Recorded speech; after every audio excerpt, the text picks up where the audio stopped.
こんにちは、たけチャンネルです。今回はですね、イタレリの12分の1、ランチャデルタ HF インテグラーレ16バルブの製作の続きやっていこうと思います。はい。で、一応前回の動画で、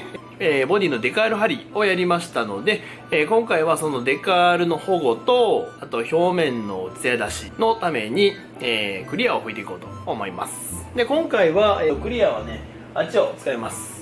ボンペイントの新しく出た HB フルグロスクリア、ラッカー系のトップコートクリアで、新しく出たやつを使ってやっていきますので、よろしければ最後までご覧ください。というわけでやっていきましょう。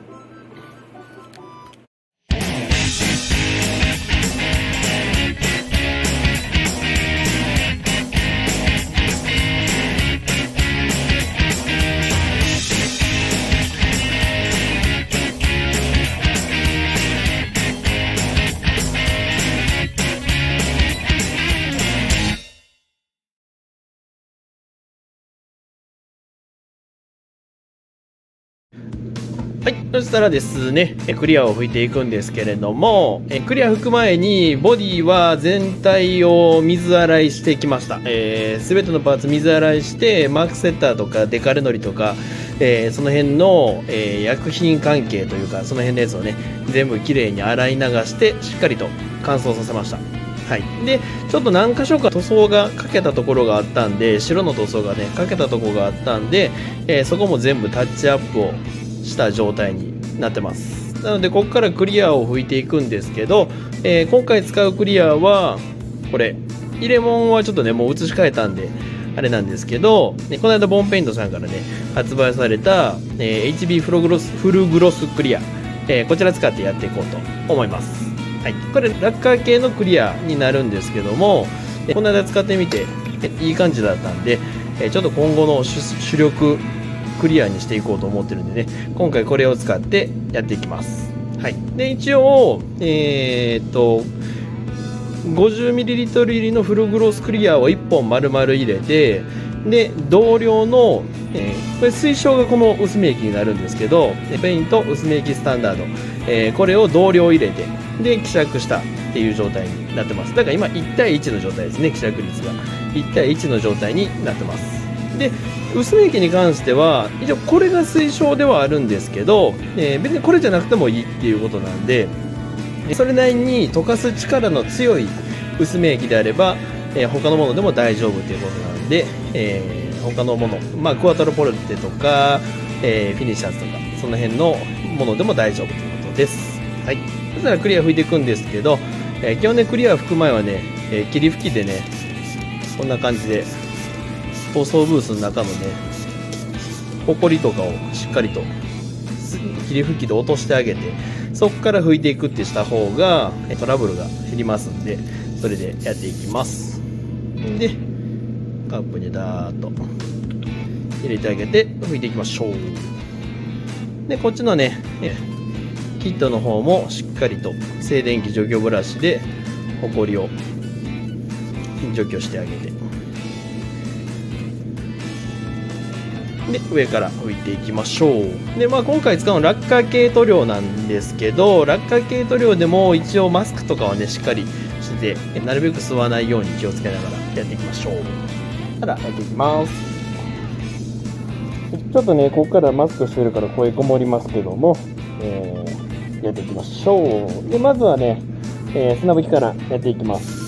でこのフルグロスクリアは下に対する攻撃性が低いので、デカールに対する攻撃性も低いんですけど、その反面ねこうデカールを定着させる力がどうなのかっていうのが少し心配なところでもあるんですけども、とりあえずやっていきましょう。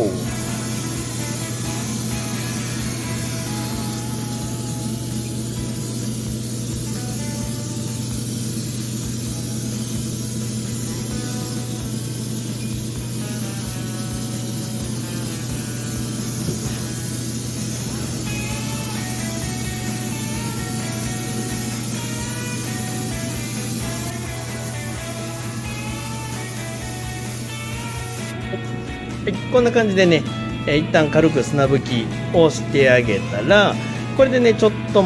乾かしてあげます。もうちょっと砂拭きした方がいいかもしれないですけどね、これでちょっと乾かしてあげて、そこから本拭きをしていきます。ちなみに、ここね、前のデカール貼りの時にやらかしたここのデカール、これはフォロワーさんから送ってもらってなんとか事なきを得ました。で、あと前回のデカール貼りの時言ってなかったんですけど、ここにねモンテカルロのバッジというかプレートがつくんですよね。モンテカルロラリーの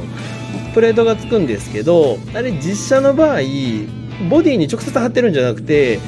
プレートがあってプレートをここに貼っつけてるっていう形になってるんで、ちょっとあれは別でね、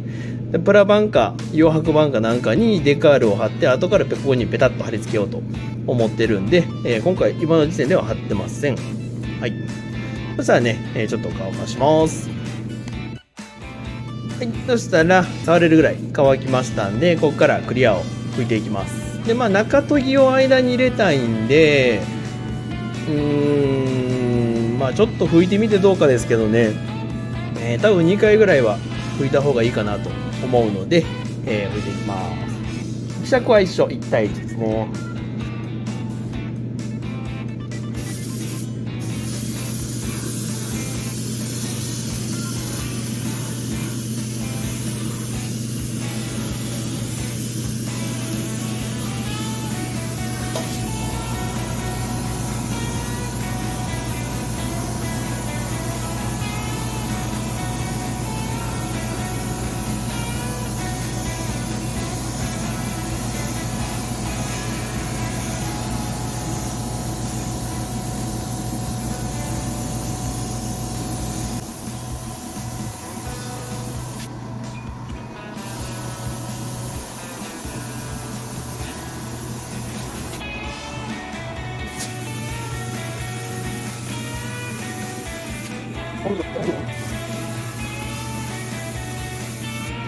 はい、こんな感じで、結構ねこのフルグロスクリアに関してはこのレベリング性が非常に高いんですよね。こう表面がウェットな状態で塗ってあげると、そこから表面張力でぐわーっとこう表面が整っていくっていう力が非常に強いので、ちょっとウレタンクリアっぽい拭き方、ちょっとたっぷりめにクリアを拭いてあげて、そのレベリング性能で表面を整えるっていう風な拭き方をしてあげた方が表面が整いやすいので、ちょっとたっぷりめに拭きました。これでねしばらく乾かして、必要であればもう1回か2回重ねてっていう感じで、中研ぎができるレベルの塗膜まで持っていこうと思います。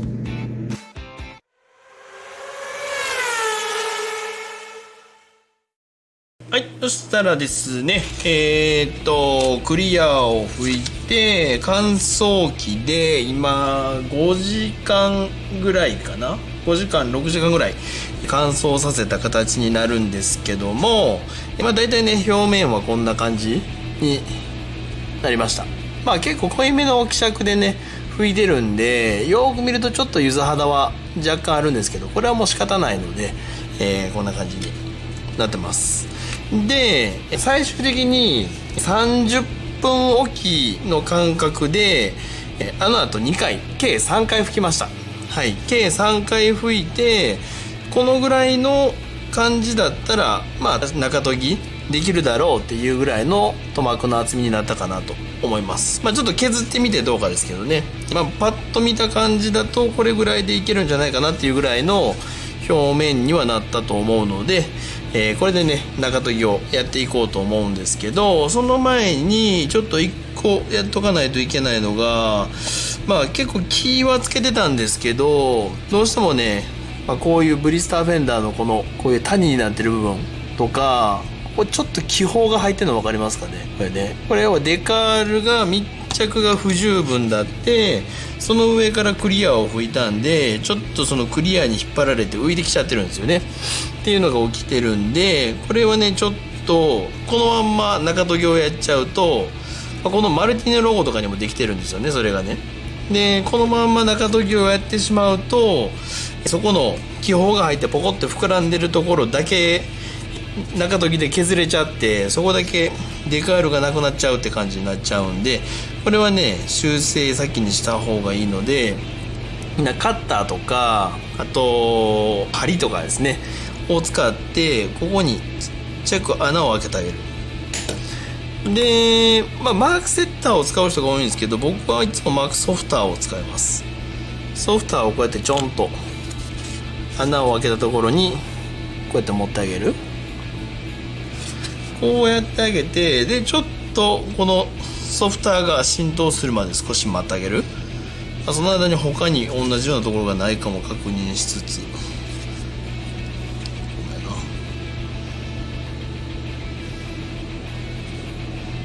いうのはね、気ぃつけててもね、どうしてもなっちゃう時はなっちゃうんですよね。なんで、なった時にどうやって処理をするかっていうのを覚えておいてあげるといいと思います。あとは大丈夫かな。で、あとね、もう一個、ここだ。ここバンパーをね、今これ裏側マスキングテープで留めてるんですけど、このバンパーをマスキングテープで固定するときに、ちょっと僕やらかしてマスキングテープがここについちゃったんですよね。ついちゃって、ペッて剥がしたら、ここでから持ってかれちゃったんですよ。なんで、クリアを拭いた後に、それに気づいたんでね、これは後で、なんとかします。タッチアップするなり、ちょっとね、ここのデカールと一緒にこのマルティニストライプの部分のデカールもフォロワーさんから頂いてるんで、それを使うなりしてちょっとなんとかします。よいしょ。はい。でしばらく置いたら、綿棒を使ってこの膨らんでるところをギュッと押さえてあげる。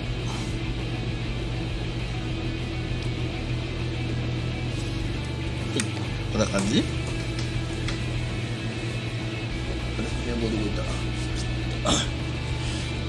こんな感じで、さっき浮いてたところがね、ぺったんこになりました。こんな感じでしてあげて、あとこの上からまたクリアを拭いてあげれば、これは埋まってくれるんで、これで OK でしょう。はい。じゃあこれはちょっとこのまま置いといて、であとのパーツ類もね全部クリア拭き終わってるんで、まとめて拭いたんでね固まってるんで、ここから中研ぎをやっていこうと思います。で使うのはいつものように2000番の猿削りを使って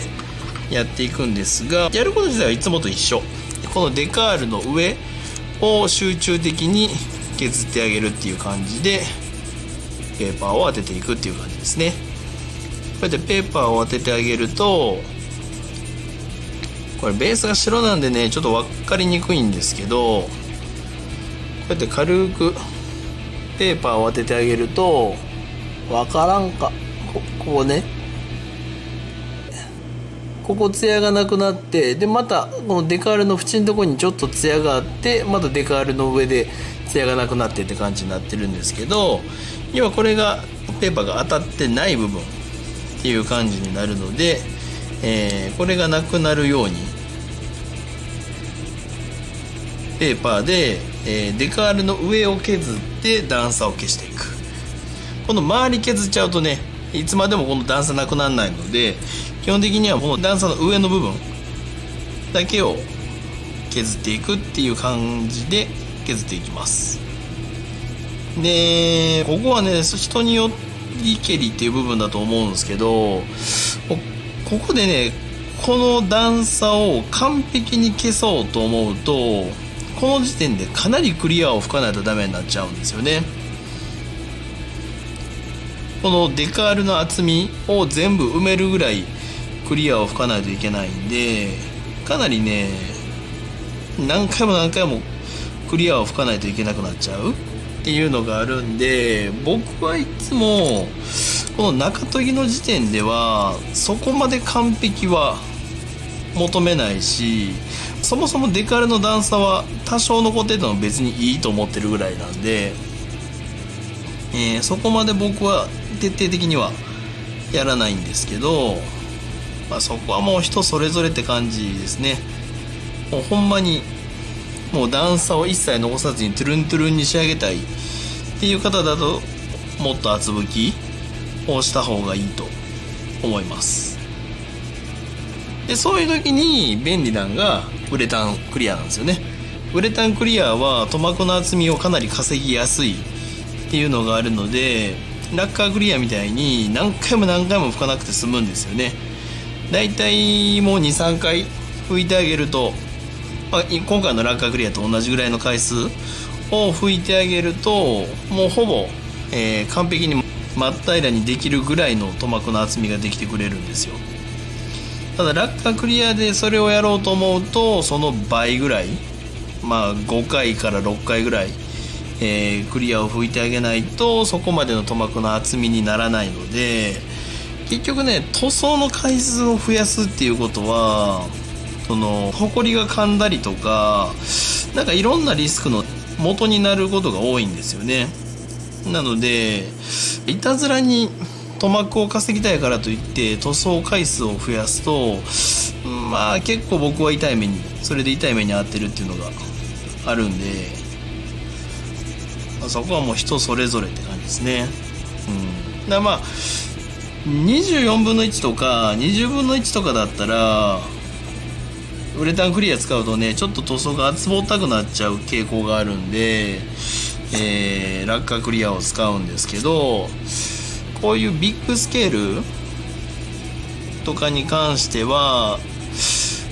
僕は今後は多分鬼ウレタンを使ってやっていくっていう感じでやるかなって今は思ってます。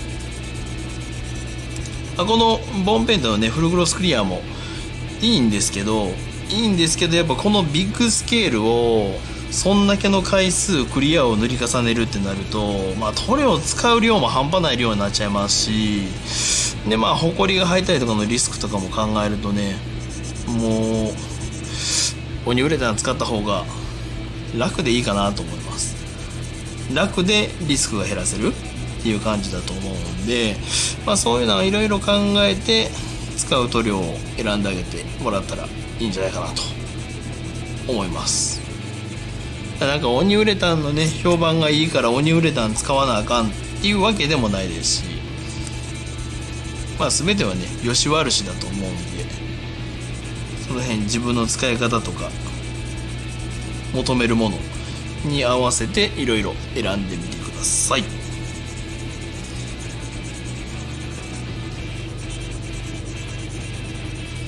でここの今ランチャーのこのロゴのところを結構削ったんですけど、これでこうやって見ると分からんな、この境目のところのこの光ってるところがほぼなくなったと思うんですよね。こういう感じで、こういう感じの中研ぎを全てのパーツに全部やっていきます。結構大変なんですけど、これ仕上げクリア拭いた後のね研ぎ出しの段階でやろうと思うと、ここまで2000番とか1500番っていう結構粗い番手、よく削れる番手のペーパーが使えないんで、もっと大変になるんでね。なのでこの時点でやっとくといいと思います。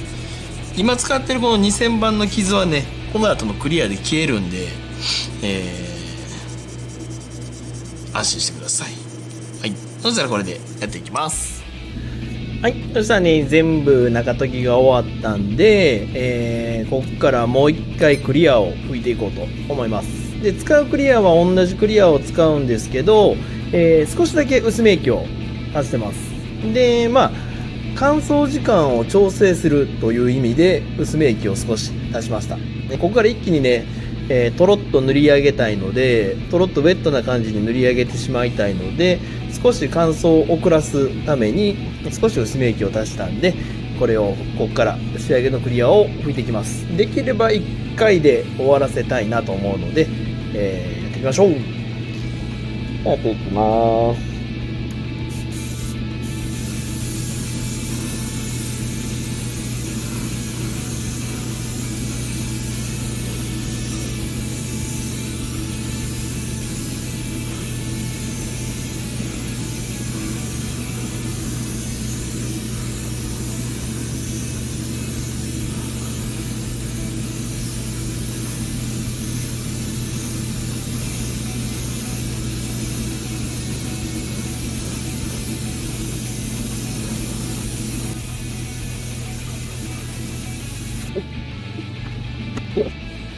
こんだけのサイズになるとね、途中でこういうことが起きるんで、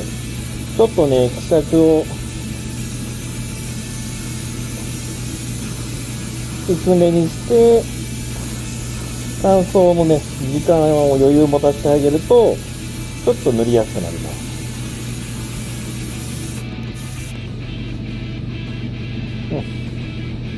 こんな感じ。こんな感じで、しっかりウェットな感じ。ウェットな感じになるように塗ってあげたら、これで乾燥させていきます。はい。そしたらですね、今、これ乾燥機に入れて30分、40分ぐらいですかね。表面触れる程度には乾いたんですけど、まだ中はしっかり乾いてないっていう感じなんですけど、一応ね、今現時点でこんな感じの肌に仕上がりました。やっぱね、EX クリアとかと比べるとこっちの方がちょっとツヤはよく出るかなっていう、出しやすいかなっていうような印象ですね。はい、こんな感じ。これであとしっかり乾燥させてあげて、表面軽く磨くっていう感じでやろうかなと思います。あと塗り分けですね。塗り分けもしないとダメなので、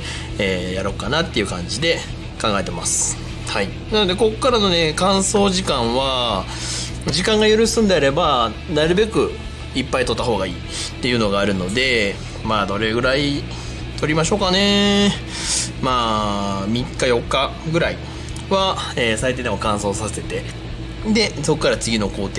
ていう感じにいこうかなと思いますんで、ちょっと間空いちゃうかもしれないですけども、また続きこの後、あとはシートベルトやって、ボディの外装のパーツ類をつけていってっていう感じになりますんで、その辺をやっていきますので、また続きを見たいと思っていただける方は下のチャンネル登録ボタンからチャンネル登録よろしくお願いいたします。というわけで、本日もご視聴いただきましてありがとうございました。